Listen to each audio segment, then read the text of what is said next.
Yo, what's going on, guys? Welcome back to another Dark and Darker video. Today I'm going to be showing you guys the in-depth guide and what I believe is the best build for those of you interested in playing Cleric in this upcoming wipe. First things first, I want to talk about what Clerics are iconic for. Hate them or love them, two things stand out. 1. Magical healing. The ability to cast heals for yourself in between encounters is what will really make or break these battles. 2. Faithfulness. Now, Faithfulness is a perk that any well-minded Cleric player would run. Not only do you gain 15% Divine Power bonus, which scales to Cleric skills such as Smite and Judgment, but it also causes the target to suffer negative 15% move speed for 1.5 seconds. Now, Faithfulness is what causes your usual victim to go straight into general chat with a complaint. But today I'm going to show you how you can utilize this so you can climb the ranks. We all want Demigod rank. You in the back. And unless you want to feed into the meta and be a rogue in a corner, a Demon's Glee fighter, or even an archer with 10 traps set up, or worst of all, a crazy Panther druid, I'm telling you, not only will this improve your PvP as a D&D player, but it will also give you that satisfaction of playing one of the coldest classes in the game. Now I'm going to go off the assumption that you viewers have the basic D&D knowledge of attributes. So let me go over some cons about Cleric so you know what you're getting yourself into. The base stats for Cleric is relatively mid. I would say below mid. Cleric has a low strength off the rip starting at 11. His resourcefulness is at 12 and agility is at 12. Now these attributes are insanely important in solos. Being able to get through a door and keep up with these fast moving players is what's going to make or break these battles.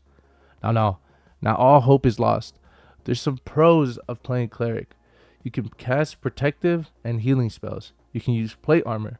And do I even have to repeat what Faithfulness does? I promise you, if you land a clean smite shot on any character with their back turned to you, that's GG's. I'm sorry. Anyways, let's go over the best perks and skills for those of you wanting to grind out solo Cleric. Alright, the first perk you're going to want to run is Blunt Weapon Mastery. This adds 10% physical power bonus while using a mace. This includes a flaying mace, a Morningstar, a quarterstaff, a war maul, a warhammer, and a club. Now, if you're going to use a warhammer or club, unless you're down in the dumps with money, those are not the best weapons of choice. I personally use the Morningstar. I think it's the best weapon with Cleric. It's a heavy hitter and it looks cool. Remember, having drip on your character is important as well. The second perk I would run is Advanced Healer. This perk gives you +5 magical healing. Now, magical healing I think works best with Cleric when you have at least 12 points of this attribute. A spellbook can easily be used with 1 of 3 of these points, and it's stackable on your chest piece, necklace, and rings. Magical healing is so important in solos. The amount of third partying these solo games have are actually insane, and unless you want to run away, which leaves your Bis at the mercy of another player, having that quick reset goes too crazy. The third perk to run is Perseverance. Now, what is Perseverance? To put it simply, it subtracts -2 true damage when you're attacked. This accounts for physical and magical damage. This is just a nice damage reduction when dealing with the variety of classes you may encounter. Now the fourth and final perk to run is, you already know it, Faithfulness. As previously mentioned, Faithfulness gives you 15% divine power bonus, which applies to Smite, Judgment, Holy Strike, Locust Swarm, but it slows them for 1.5 seconds at -15% move speed bonus. Now the cooldown got nerfed, but even so, if you catch a player with Smite or Judgment, it's super easy to punish them. Alright boys, let's go over these skills that we're going to run. First off, we got Smite. Smite, when activated, your melee physical attack deals an additional, or an instant, 10 divine magic base damage for 7 seconds. Now this is something you can scale with magical damage bonus. Magical damage bonus is something I like to keep above 30% when using Smite and Judgment. And with Smite, in those 7 seconds, you can keep whacking with, I hope you use a Morningstar, which is going to shred through any class that doesn't have any sort of magical damage. Or MDR, I'm sorry. Now the second skill I'm going to run is Spell Memory. Spells. Super important. These are insane. So let's go over which spells we're going to run.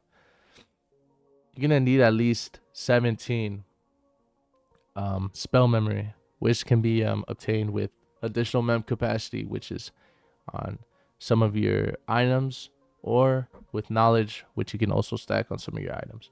First spell, I'm going to go with Protection. This gives you a base shield of 20 physical base damage for 20 seconds. It's pretty much the same as drinking a green protection pot.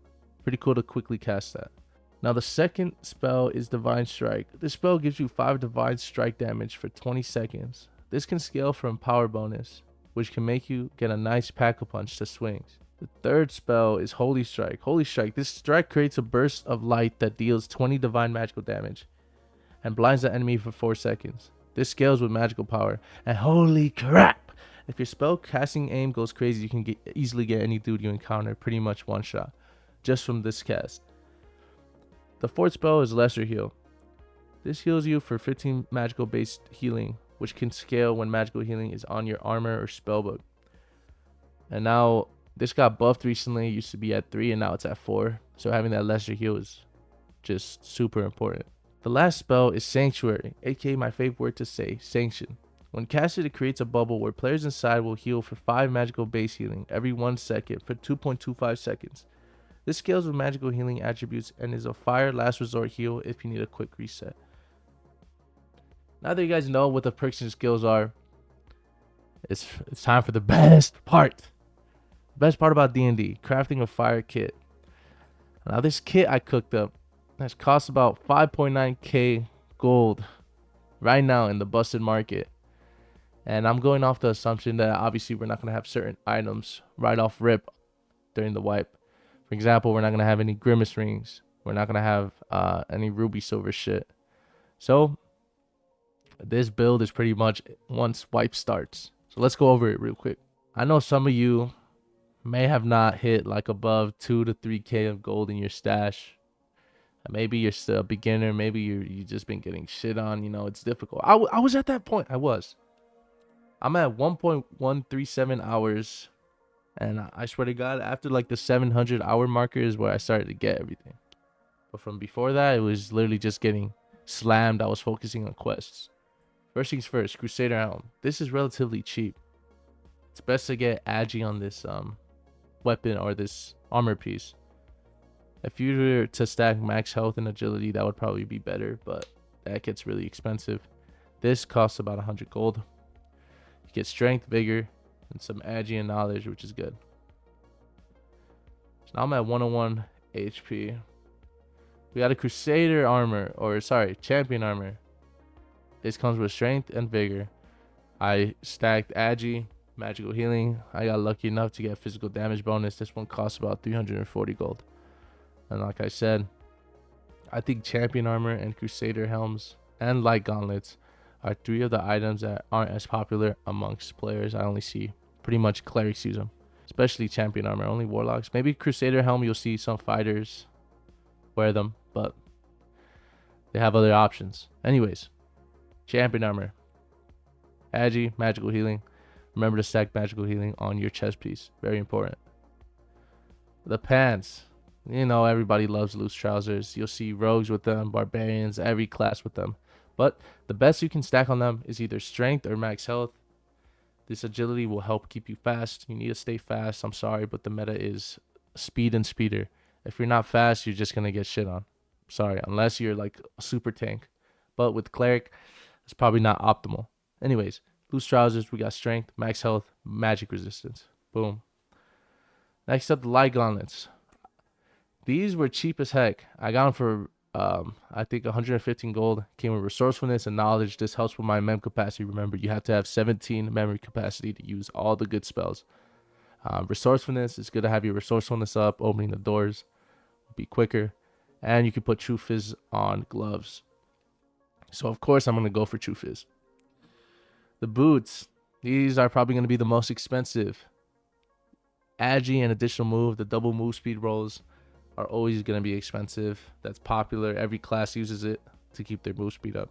So this one costs about 1.2k. If you can't afford Lightfoots, you can go for like Dark Leaf boots.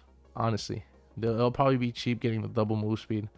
Then again, any boots with double move speed rolls are going to be expensive. I'm sorry, but these are probably the best for maximizing your speed.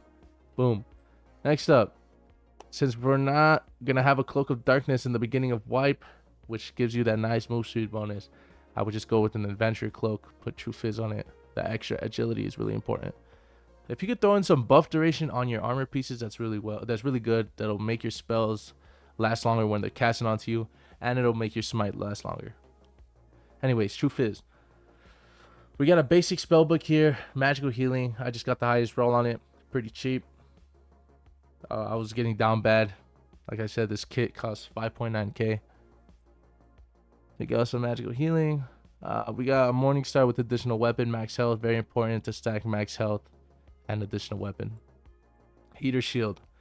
If you can stack max health on this as well, that would be cool. But that goes up to like 800 gold. This Morning Star costs 400. This heater shield costs about like 200. But having both additional weapon is really nice.